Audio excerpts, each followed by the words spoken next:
We're here at Module 1.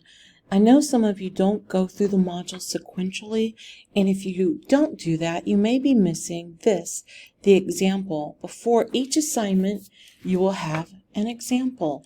It shows you what things should look like, and it kind of gives you a frame of reference. I want to make sure that you have that available. I'm just going to click on this so you see what it looks like. It goes to here, and what I have is a Google document. And in my Google document, I will go through great detail about why I've made the decisions I made. And your paper should look as simple as this. The margins are 1 inch by 1 inch by 1 inch by 1 inch. I am using single spacing for a number of things. Sometimes in Word, you might need to check your spacing. There is a video in the documents that show you how to set up about how to do that. I haven't had that problem with people who use Google Docs, by the way. But Word does have a way of having a different size of spacing in it sometimes.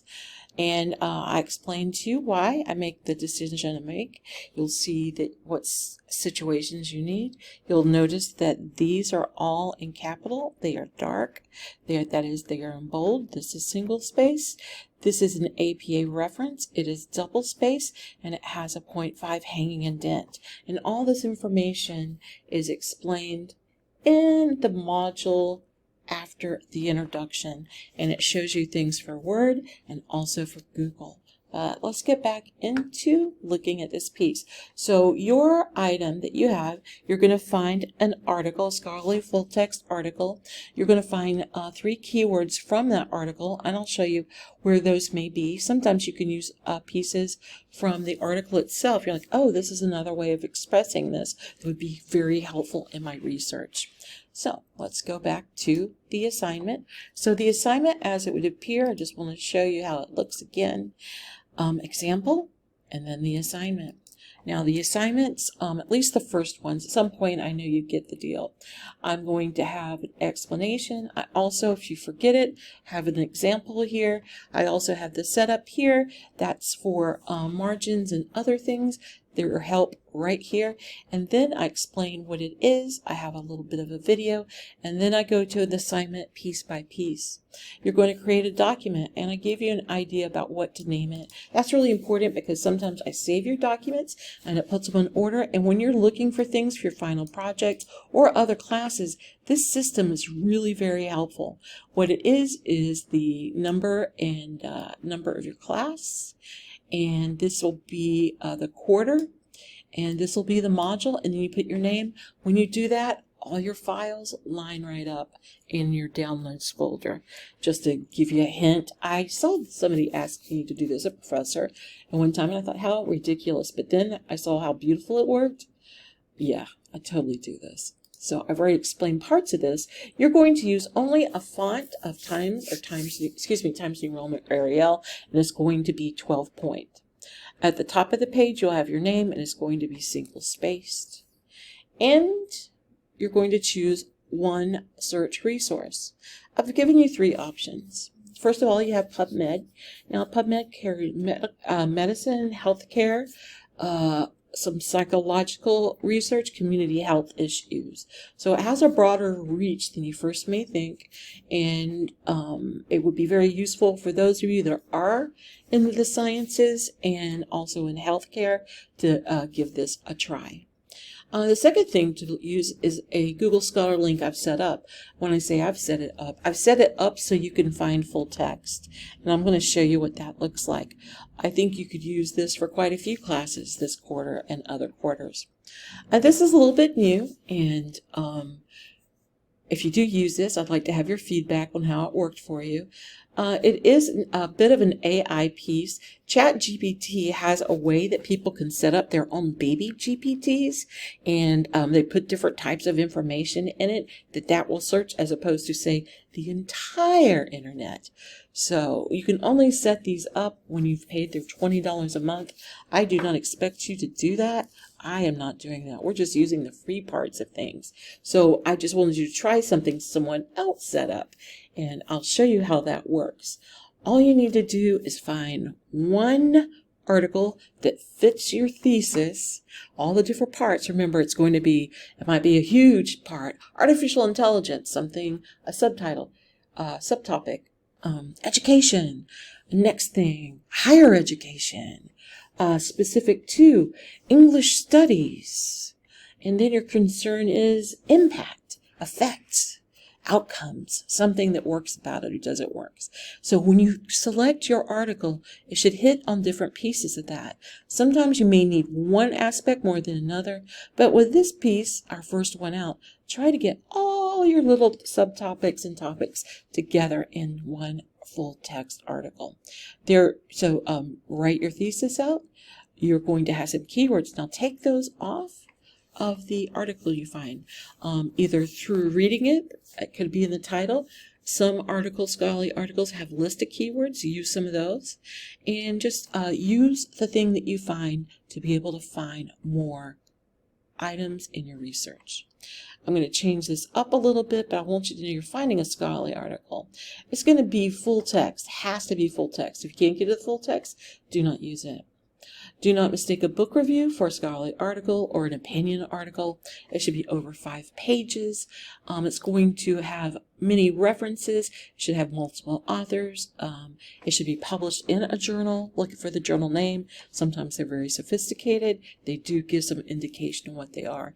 And oftentimes you can click on them and see what they do, and have highly identifiable sections like abstract, introduction, methodology, literature review, discussion of results, and a conclusion. These are very easy to identify headings, easy to see, especially if they're in APA, because they'll be in some type of bolding or all caps or something of that nature. And then you're going to construct a APA style item.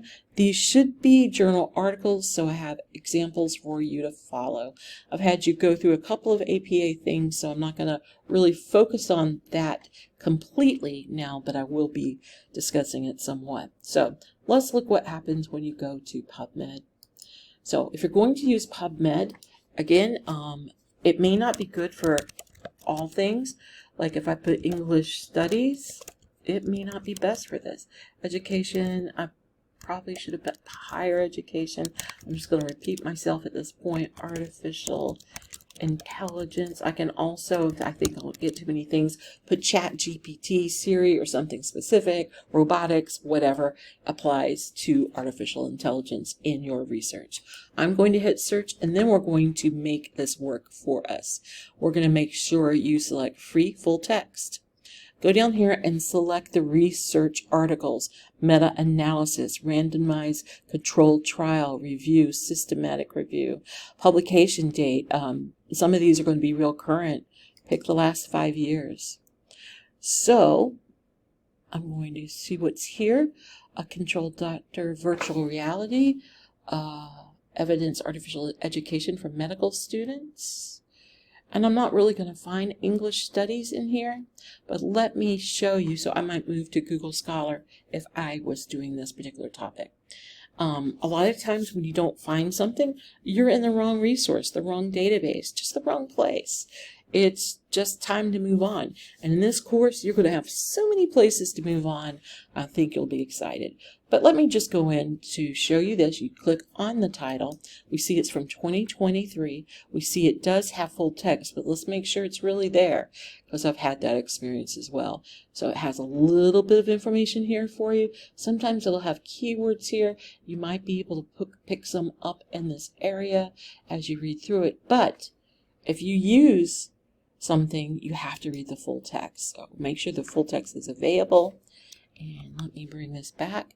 You'll see all the pieces that you need for a citation, but look, you also have this cite. Make sure you choose APA, and this is not correct.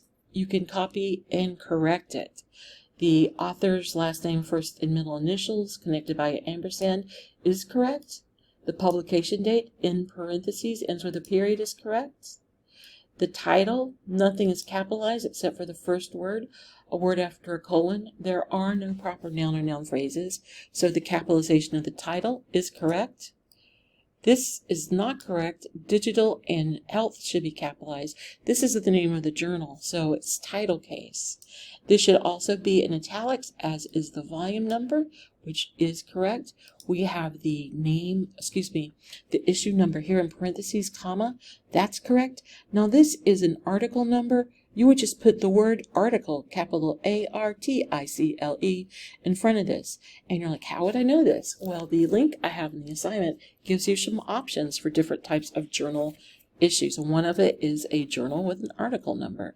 And it will end with this. It will then be double spaced, and second and subsequent lines will have a 0.5 indent. You can also use these pieces to put it together, but that works really well. So let's look at it. It is full text, data extraction, thematic analysis. Oh, this is interesting. Quality assessment. It talks about the results. So in here you should find a couple of different keywords. It really does look like a beautiful piece. Did you see how the sections are clearly marked? We have supporting information and references. We know this is a scholarly article. It's not an opinion. It's not a book review. It's the real deal. So this would be great for your piece. Now I'm going to go to the next item. I'm going to go to BBC's Google Scholar link. And let me move this up. If you go to Google Scholar in general, it'll kind of just look like this. I put the institution code. I want it to search with that so we can find full text. Now, my search didn't really work for PubMed because I'm looking for English studies. If you put something in quotation marks, it searches as a phrase. English studies, higher education. Did you see how it saved my thing? And what else am I worried about? Artificial. I'm going to go with ChatGPT, and I'm going to put the word impact. You could affect, outcomes, or some other things that might be useful that you pick up during your research. Now, this does have a place, so we can restrict it to the past few years, so it is up to date because AI is moving very fast. Looking over here, these are items you should get to in full text. When you see BBCC full text, it'll take you into a specific place. When you see researchgate.net, you should be able to get to it on your home computer, but here our IT has blocked it off, so may not work here, but it definitely should work from your home. All right, higher studies, a case of India war chat box. English language teaching, learning, and assessment, a rapid review of literature. It's not full text, so we're skipping this. The future of English studies. This looks very interesting. This is in a PDF form. We're going to click on it and make sure it is full text. Sometimes it is not. So know that when something is not available to you full text, do ask me to find it for you. But in this case, the turnaround is really fast, and we will not do so. So this is actually submitted for the requirements. Okay. It's a long form piece, 137 pages. So this may be more of a dissertation. So let's go back. Let's go to the next page. There are many more. GPT students, lectures presented in an open distance. All right, English may be in here. You see how this is here? This is what this looks like. This should 85% of the time connect. You can look at this article, or the link should take you to the full text. This is the article. You can, of course, make it bigger to be able to read it. We have an abstract.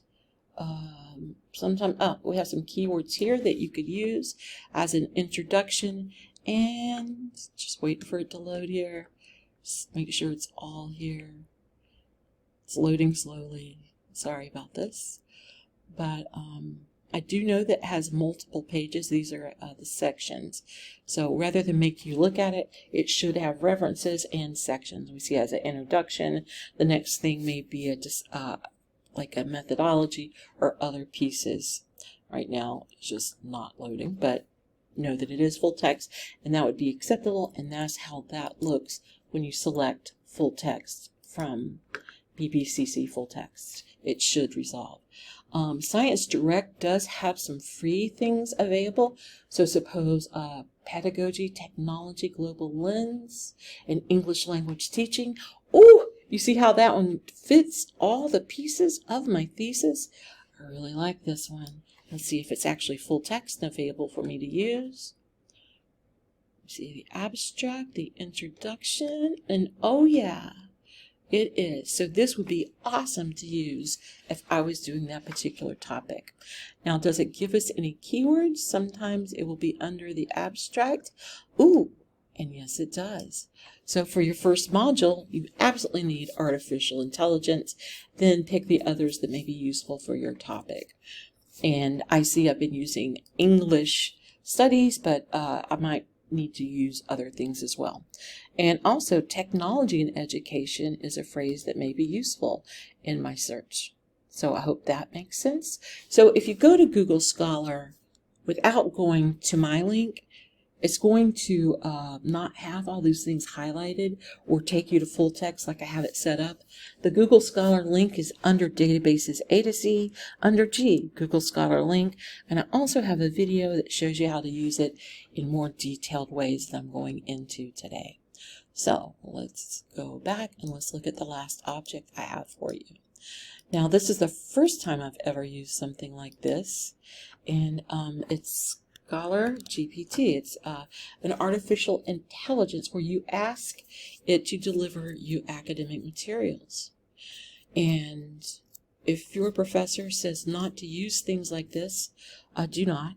But as I said in my syllabus, when I ask you to do it, please do, because I think it's interesting and it is a form of search. So let's get into this. Now this, you can see ChatGPT is up here, but you can go to Explore GPTs, and I was looking for scholarly-like items, and I found this one, and I like it because what it includes is PubMed, which we looked at, Google Scholar, which we looked at, and a few other pieces, and it says it does so effortlessly.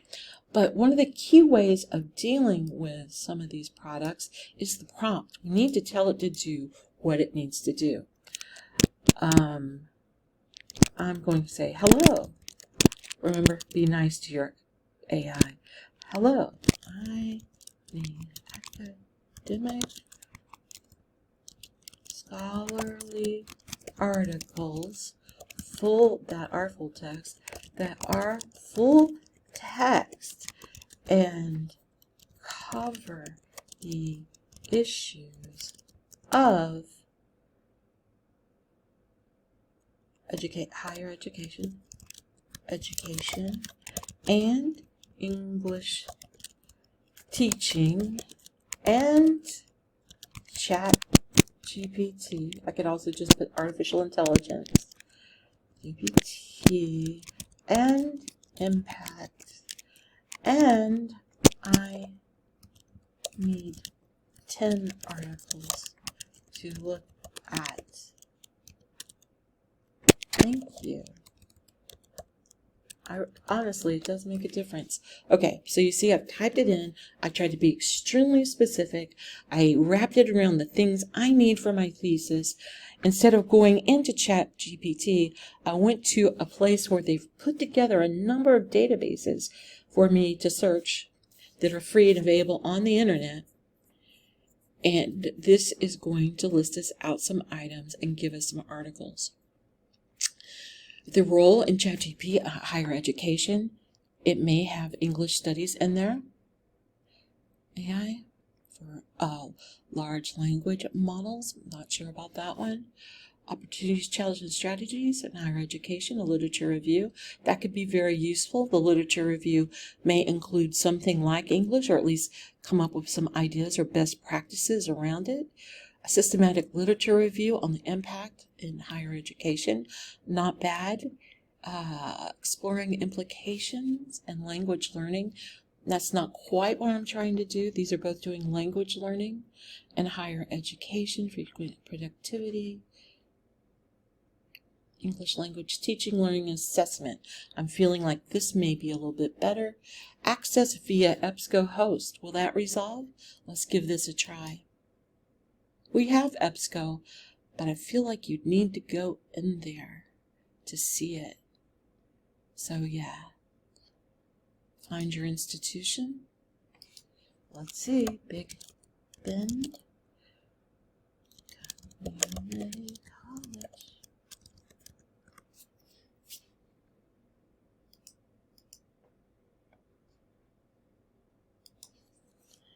Enter your email address.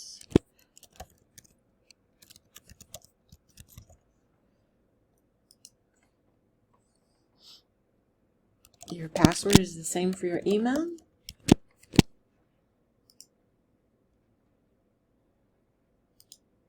We don't use the @BigBend.edu. Let's see if that is what the problem is.